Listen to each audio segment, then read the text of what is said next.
আসসালামু আলাইকুম, সবাইকে শুভেচ্ছা জানাচ্ছি। মাসুম মাহবুব। দুপুরের লাইভ সেশনে আবারও স্বাগত জানাই। আমি আপনাদের কথা দিয়েছিলাম রোজা শেষ হলে চেষ্টা করব আপনাদের একটু বেশি বেশি বুলেটিন দেওয়ার। আপনাদের রিকোয়েস্ট ছিল যে মাসুম ভাই একটু বেশি আপডেট দেন। তা আমি চেষ্টা করব হাতের সময় পেলেই আমি আপনাদের যতটুকু পারি ব্রেকিং খবরগুলো পৌঁছে দেবার জন্য। আমার কাছে কয়েকটি গুরুত্বপূর্ণ খবর আসছে। তার মধ্যে প্রথম যে গুরুত্বপূর্ণ খবর সেটি হলো গত রাতে নেতা কাকুর বাড়িতে যে হামলাগুলো হয়েছে, খুব বড়সড় হামলা হয়েছে। সবচেয়ে বিপজ্জনক যে হামলাটি হয়েছে, ইসরায়েলের প্রেসিডেন্টকে টার্গেট করে ইরান মিসাইল ছুড়েছে। তিনি কি করে বেঁচে গেলেন সেটা বলবো। ডোনাল্ড ট্রাম্পকে নিয়ে রীতিমতো হাস্যরস সৃষ্টি হচ্ছে। তিনি কি দাবি করছেন আর ইরান কি বলছে? হরমুজ প্রণালী ইরানের জন্য তুরুপের তাস, আমেরিকার জন্য গলার ফাঁস। আর লাস্ট, শেয়ার বাজার। ডোনাল্ড ট্রাম্পের বক্তব্যে শেয়ার বাজার ওঠে, ইরানের বক্তব্যে শেয়ার বাজার নামে। দর্শক, প্রথমেই শেয়ার বাজার নিয়ে আসি। ইউসুফ খান বাগদাদ থেকে, ভাই আপনি সবসময় আছেন আমাদের সাথে লাইভে, আমাদের ভালোবাসার ভাই। আপনার জন্য দোয়া, খুব সেভে থাকবেন। আমাদের পৃথিবীর যেই প্রান্তে আমাদের ভাইরা আছে তাদের জন্য আসলে আমাদের হৃদয় কাঁদে। আপনারা খুব সেভে থাকবেন, আপনার পরিবার আপনাদের জন্য খুব টেনশনে থাকে, আমরাও টেনশনে থাকি। আল্লাহ আপনাদের সবাইকে নিরাপদে রাখুন, আমরা দোয়া করি। পৃথিবীর যেই প্রান্তে আমাদের ভাইরা আছেন, আল্লাহ আপনাদের সর্বোচ্চ নিরাপত্তার চাদরে ঢেকে রাখুন, সেই দোয়া করি। ঠাকুরগাঁও থেকে মারুফ, নওগাঁ থেকে কে দেখছেন, চলে গেলেন নামটা, ফরিদপুর মধুখালী থেকে সোহেল রানা, ঢাকা থেকে দেখছেন আনোয়ার, নরসিংদী বললাম, ঠাকুরগাঁওর মারুফ বললাম, নওগাঁ থেকে আব্দুল্লাহ। জি, শুনতে এবং দেখতে পাচ্ছেন আপনারা ক্লিয়ার, তাই তো? কোনো সমস্যা থাকলে আমাকে একটু কমেন্ট করবেন। কুমিল্লা থেকে দেখছেন, কালিয়াচর থেকে দেখছেন চক, খাজা নাসিরুদ্দিন পুটিয়া রাজশাহী থেকে, কাতার থেকে দেখছেন লক্ষ্মীপুর, কুষ্টিয়া থেকে শহীদুল ইসলাম, চুয়াডাঙ্গা থেকে, চুয়াডাঙ্গা তো আমাদের ইলিয়াসের বাড়ি, আমি গিয়েছিলাম ইলিয়াসের সাথে অনেক আগে একবার, শাহিন। চট্টগ্রাম থেকে হান্নান, চট্টগ্রাম, মাগুরা থেকে, চুয়াডাঙ্গা থেকে, লন্ডন থেকে, লন্ডনের আজিজ ভাইয়ের কোনো খবর পাচ্ছি না, আজিজ ভাই সারা দেন। দর্শক, ডোনাল্ড ট্রাম্প যখন দেখেন বিশ্ববাজারের ওঠানামা, তেলের বাজার অস্থির, যখন দেখেন শেয়ার বাজার ধস নেমে গেছে, তখন হঠাৎ করে একটা চমক দেখান। এরা তো রাজনীতি করেন না, এরা বাজার নিয়ন্ত্রণ করেন। কি করে জানেন? যখনই দেখেন যে বিশ্ববাজারে অস্থিরতা, ডোনাল্ড ট্রাম্পের বন্ধুদের, ধনকুবেরদের অর্থ লোপাট যাচ্ছে, তখন হঠাৎ করে একটা নতুন চমক দেন। তো গতকাল থেকে আজকে পর্যন্ত ডোনাল্ড ট্রাম্পের চমক কি বললেন?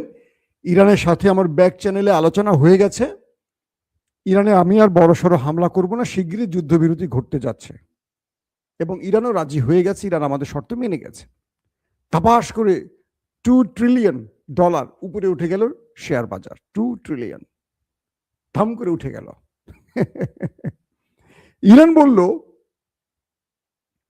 যে না, ট্রাম্প বা আমেরিকার সাথে আমাদের কোনো আলোচনা হয়নি, আমরা যুদ্ধ করছি এবং আমাদের সমাধান হবে এই 5-7টি শর্ত যদি ট্রাম্প মানে। বাট ব্যাক চ্যানেলে আমেরিকার সাথে আমাদের কোনো আলোচনা হয়নি।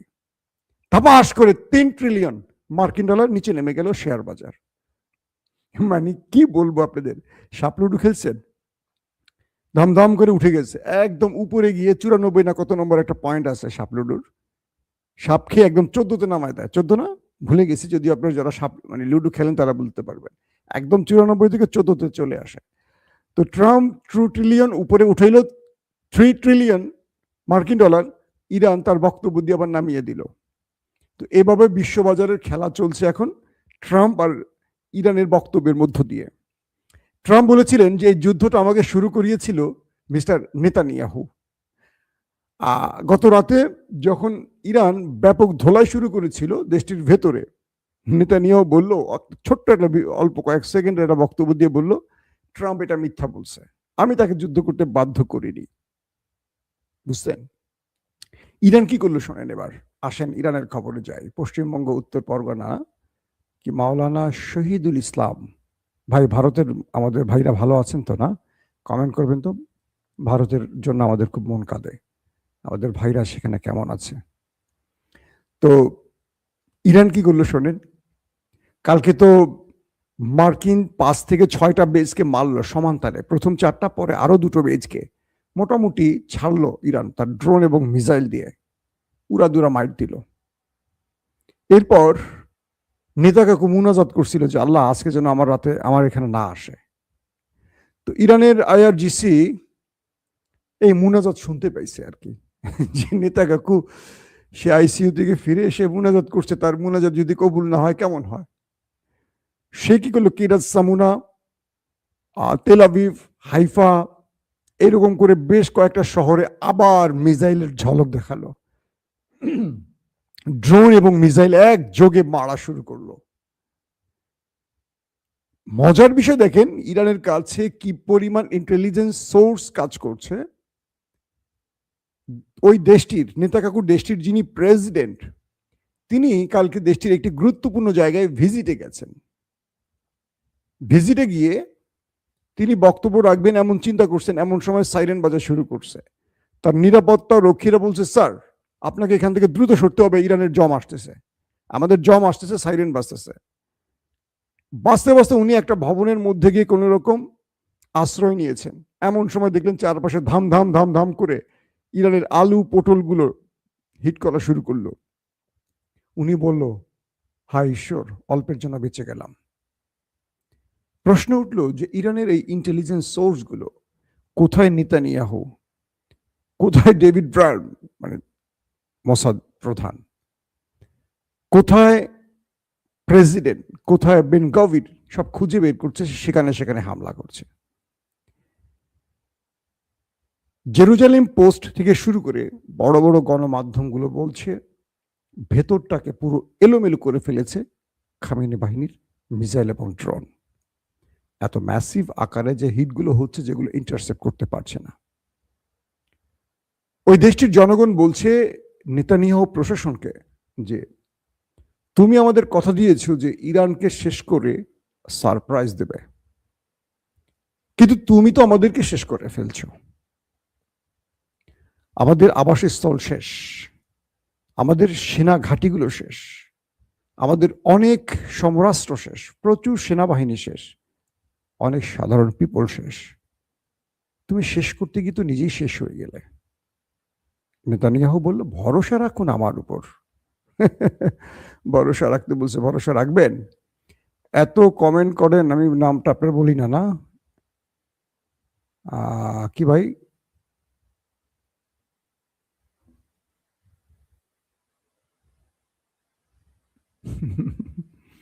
তো এখন বিষয়টা দাঁড়ালো এরকম যে কালকে নেতাকাকুর প্রার্থনা শুনছে আইআরজিসি, তারপর তারা সিরিজ অ্যাটাক করছে সেই দেশটির ভেতরে। প্রথম গালফ কান্ট্রিতে মার্কিন ঘাঁটিগুলোকে টার্গেট করেছে, কুয়েতের ঘাঁটি উড়িয়ে দিয়েছে, দুবাইতে তো মারছে, দুবাইতে সবচেয়ে বেশি মারছে রে ভাই।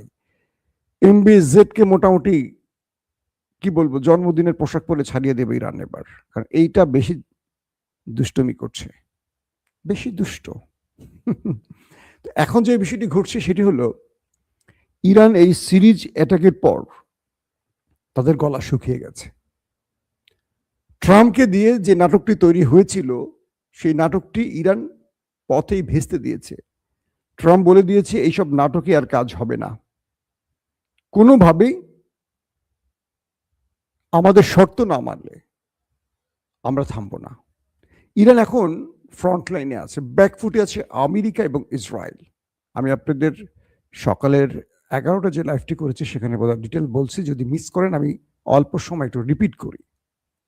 বিষয়টা হলো এরকম, আমেরিকা ইরানকে দিয়েছিল 2টো শর্ত। ওকে, শর্তগুলো কি?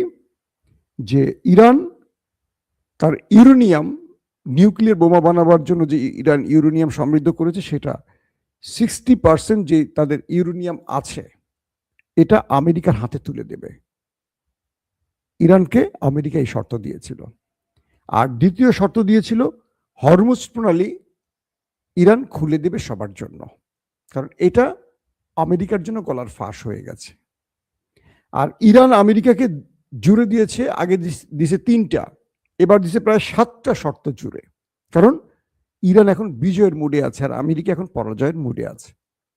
ইরান কি করলো, বলল যে আমার প্রথম শর্ত, ইরানকে তার হক বুঝিয়ে দাও। অর্থাৎ ইরানের এ যাবৎ যত ক্ষতি হয়েছে সব ক্ষতি তুমি পুষিয়ে দেবে। যত মানুষ মারা গেছে, স্কুলের শিশুরা মারা গেছে, সিভিলিয়ান মারা গেছে, তাদের সবার ক্ষতিপূরণ তোমাকে দিতে হবে।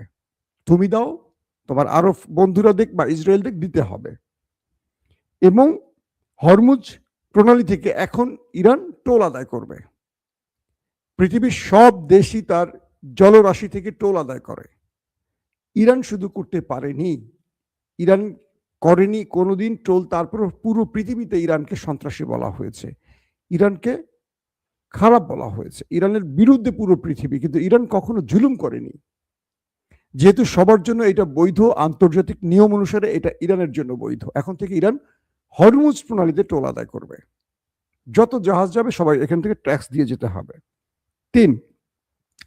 4 নম্বর হলো, যুদ্ধ আবার মন চাইবে হঠাৎ করে শুরু করে দিবে, এই সুযোগটি আর আমেরিকা ইসরায়েল পাবে না। ইন্টারন্যাশনালি, আন্তর্জাতিকভাবে গ্রান্টার রাষ্ট্র আমাদের ওয়াদা দিবে, চুক্তিবদ্ধ হবে এবং জাতিসংঘ সেখানে সিগনেচার করবে। কোনোভাবে আমাদের উপর হামলা করতে পারবে না। তারা মন চাইবে একটা অভিযোগ তুলবে, হামলা করবে, সেই সুযোগ যেন আর তারা না পায়, বা এরকম গ্যারান্টি আমাদের দিতে হবে। 5, মার্কিন মুল্লুক বা ট্রাম্প চাচুর বাড়ি থেকে যত সেনা ক্যাম্প গালফ কান্ট্রিতে হয়েছে, ইরানের চারপাশে, আরব রাষ্ট্রগুলোতে, গালফ কান্ট্রির কথা বলছি, সৌদি আরব, আরব আমিরাত, বাহরাইন, কাতার, কুয়েত, জর্দান সহ আরব রাষ্ট্রের যতগুলো, প্রায় পৃথিবীর 80টি দেশে আছে 800 মার্কিন ঘাঁটি। এর মধ্যে আরবেই আছে 30-40টির মতো। এই ঘাঁটিগুলো সব গুটিয়ে চলে যেতে হবে আমেরিকাকে। আমেরিকা এখানে একটা ঘাঁটি নিয়ে থাকতে পারবে না। আমেরিকা ঘাঁটি থাকলে আক্রমণ চলতেই থাকবে, আমেরিকাকে ছাড় দেব না। তারপরের শর্ত কি, 1997 থেকে, অর্থাৎ 90 দশক থেকে 2026 পর্যন্ত ইরানের উপর যত নিষেধাজ্ঞা দেয়া হয়েছে সকল নিষেধাজ্ঞা তুলে নিতে হবে। ইরান তার তেল, গ্যাস এবং পণ্য আন্তর্জাতিক বাজারে বিক্রি করতে পারবে, অর্থাৎ ইরানের উপর আর কোনো নিষেধাজ্ঞা থাকবে না। পাশাপাশি গাজাকে মুক্ত ঘোষণা করতে হবে, গাজা থেকে সকল বাহিনী চলে যাবে, এটা ফিলিস্তিনের রাষ্ট্র হিসেবে পরিচিতি পাবে। তো এই চুক্তিগুলো বা শর্তগুলো একটা রাষ্ট্র কখন দেয়, যখন তারা বিজয়ের মুডে থাকে, তাই তো? ইরান এই মুহূর্তে সেই বিজয়ের মুডে আছে। এটা হলো আজকে সকালে লাইভ থেকে আমি আপনাদের আবার রিপিট করলাম, যারা মিস করছে তাদেরকে বললাম। দর্শক, এখনকার মুডটা কি? আমেরিকা ট্রাম্প যখন ব্যাক চ্যানেলের আলোচনার নাম দিয়ে তুরস্ক, পাকিস্তান, মিশর এবং ওমানের নামটি বললেন যে তারা আমার জন্য ব্যাক চ্যানেলে কাজ করেছে, তখন অনেক রাষ্ট্র ইরানকে জানিয়েছে এটা ফেক। তবে আমেরিকা তাদেরকে বলেছে, আবার তারা ইরানকে বলেছে, কিন্তু ইরান রাজি হয়নি, আমেরিকার শর্ত মানেনি, যুদ্ধ থামাতেও রাজি হয়নি। আমেরিকা ট্রাম্প তিনি যে বক্তব্যটি দিয়েছেন, বিভিন্ন গণমাধ্যম বলছে এটি মিথ্যে ছিল। ইরান পাল্টা যে জবাব দিয়েছে সেইটি এখন সারা পৃথিবীতে প্রচার হচ্ছে। ইরানের এই অবস্থা দেখে ইউরোপীয় ইউনিয়ন, ন্যাটো, তারা এখন পর্যন্ত আমেরিকার পাশে দাঁড়াবার সাহস পাচ্ছে না। এটি মিস্টার ডোনাল্ড ট্রাম্প বারবার বলছেন যে আমার বন্ধুরা আমার পাশে নেই।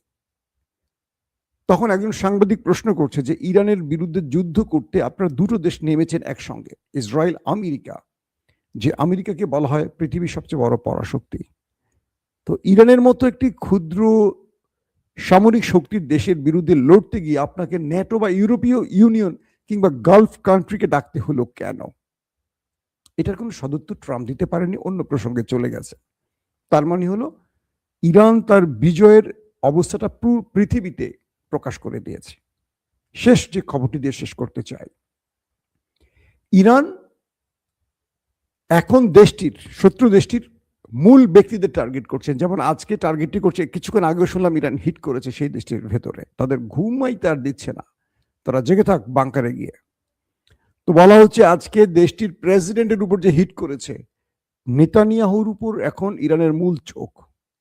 কারণ ইরানের আয়াতুল্লাহ আলী খামিনির মৃত্যুর প্রতিশোধ তারা নিতে চায় খামিনিকে দিয়ে, এবং ইরানের এজেন্সিগুলো ওই দেশটির ভেতরে সর্বোচ্চ চেষ্টা করছে তার অবস্থান নির্ণয় করতে এবং তাকে শনাক্ত করে তার অবস্থান রিয়েল টাইম ইন্টেলিজেন্স ইরানকে পৌঁছে দিতে। এবং ইরান একাধিক আক্রমণও নাকি করেছে তাকে টার্গেট করে। অর্থাৎ দেখা গেছে ইরান তার অবস্থান জেনে অ্যাটাক করছে, মিসাইলটা আসতে 25 মিনিট সময় লেগে গেছে, সেই 25 মিনিটে নেতা চাচু আরেক জায়গায় চলে গেছে। এইভাবে কয়েকবার বেঁচে গেছে। একবার তো তার বাড়ি গুড়িয়ে দিয়েছে, আপনারা জেনেছেন, এবং মাঝখান থেকে 8-10 দিন তিনি নিখোঁজ সংবাদ ছিলেন। তো এখন ইরান একটা বিগ সারপ্রাইজ দিতে চাচ্ছে যে কোনোভাবে নেতা কাকুকে ওই উপরের জগতে পাঠাবার জন্য। কিন্তু নেতা কাকু এখন তার অবস্থান ক্লিয়ার করছেন না, তিনি কোথায় আছেন, আদৌ কি আছেন, আদৌ কি এআই দিয়ে আছেন, আদৌ কি অন্য সিস্টেমে আছেন, ক্লিয়ার না। তিনি আসছেন, এখন অল্প সময়ের জন্য আসছেন, কিছু মিডিয়া বার্তা দিয়ে চলে যাচ্ছেন। সবকিছু মিলে পরিস্থিতি বলছে যে ইরানের কন্ট্রোলে এখনো এই লড়াইটা। কারণ আমেরিকা এখনো হরমুজ খুলতে পারেনি। হরমুজটা হলো একটা নিউক্লিয়ার অ্যাটাকের চেয়ে ভয়াবহ আমেরিকার জন্য। এবং ইরান বলছে যে আজকে থেকে কোনো জাহাজ চলাচল করতে হলে আমাকে ট্যাক্স দিয়ে চলতে হবে। এটা দারুণ একটা খেলা খেলে দিয়েছে ইরান। অর্থাৎ ইরানের পাল্লা ভারী। এখন ডোনাল্ড ট্রাম্পের সামনে খুব বড় বিপদ কি আসছে। 28 মার্চ পুরো আমেরিকাতে 1 কোটি মানুষ রাস্তায় নামবে।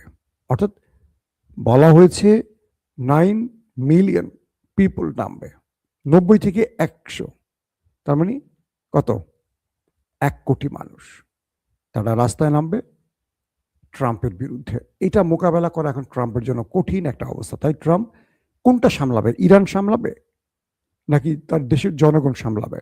তাই বলা হচ্ছে যে ট্রাম্প কিছুটা যুদ্ধ থেকে বিরতি নিয়ে ওই দিকটা সামলিয়ে আবার ইরানে